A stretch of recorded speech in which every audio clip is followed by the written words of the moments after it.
Olá, estamos aqui no canal Conversa de Quintal novamente.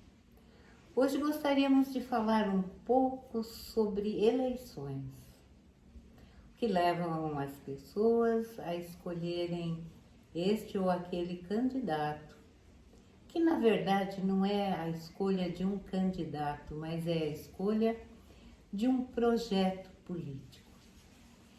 Que sociedade que cada candidato aponta com a sua ação pública, em que direção essa política pública, ou melhor, as políticas públicas propostas nos levarão.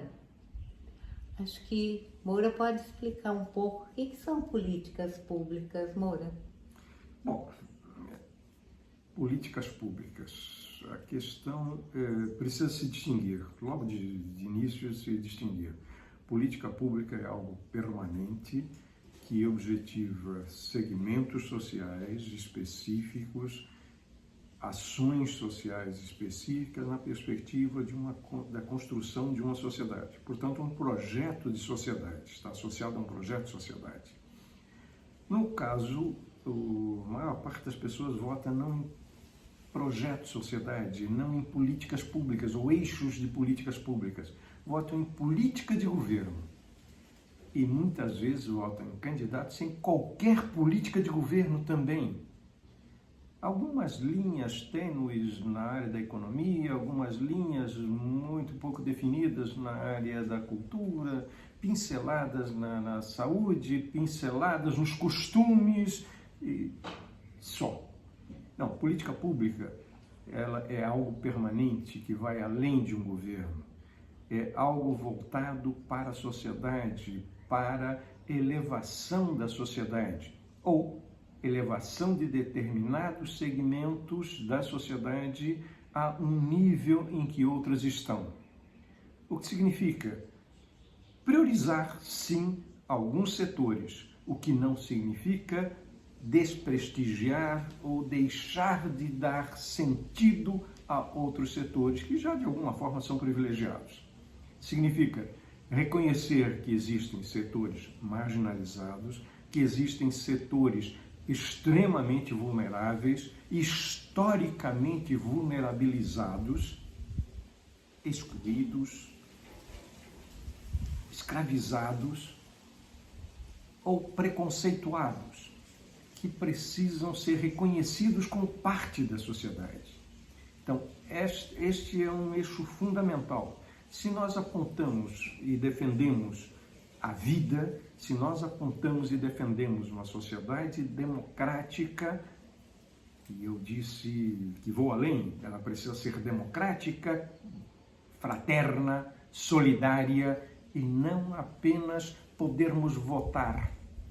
Isto não constrói uma democracia efetiva, isto não constrói uma sociedade.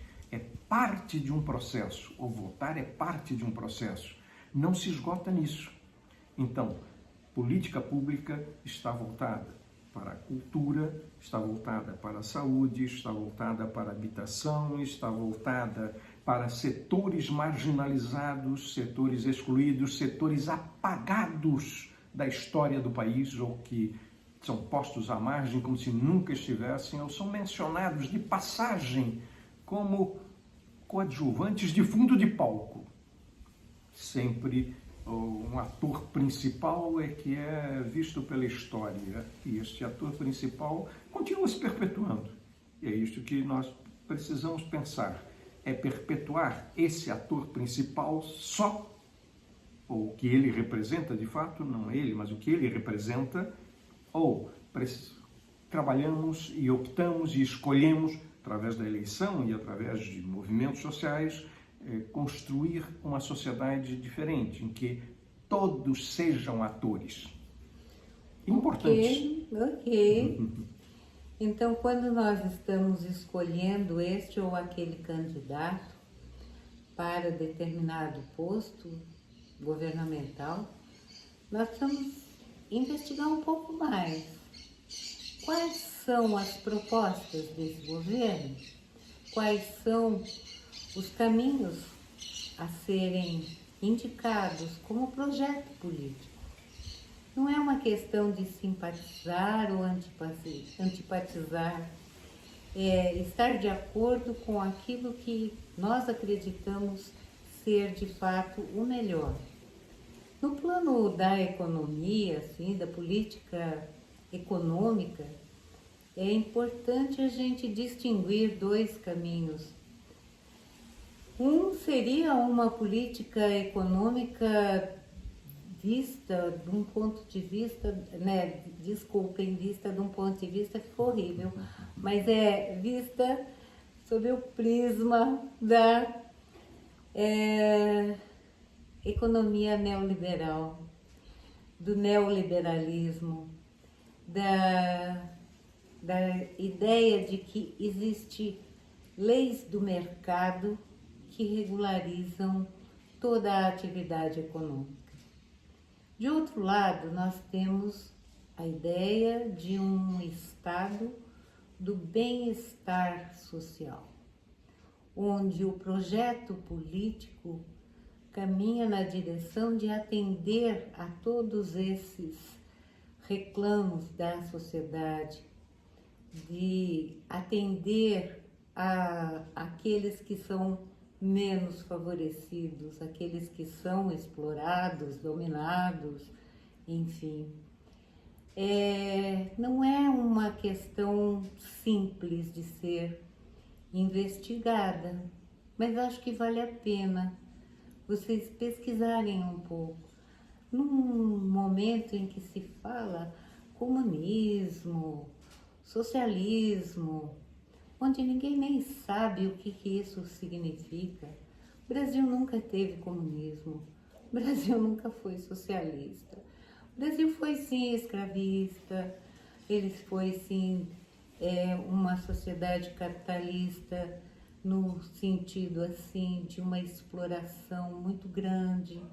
Ele foi sim um capitalismo dependente dos centros econômicos mundiais, mas nunca foi nem socialista, nem comunista, nem nada disso. Na verdade, nós nunca tivemos em qualquer parte do mundo uma sociedade comunista. É verdade. Não. Tivemos esboços de socialismo, assim, do estado de bem-estar social na Suécia, na Dinamarca, na Europa Ocidental, estado de bem-estar social que não chega a ser uma sociedade socialista, menos ainda comunista, nem na União Soviética, nem na China, nem em Cuba, tem qualquer sociedade comunista. Pois é. E aí, a pessoa fica falando, ai, é um perigo o comunismo. Escuta, gente, nós estamos em 2022 e esse discurso é da Guerra Fria. Acho que muitos de vocês nem tinham nascido ainda quando esse discurso apareceu. O que nós queremos, de fato, é que vocês pesquisem qual o projeto de sociedade, portanto, um projeto político que cada candidatura apresenta.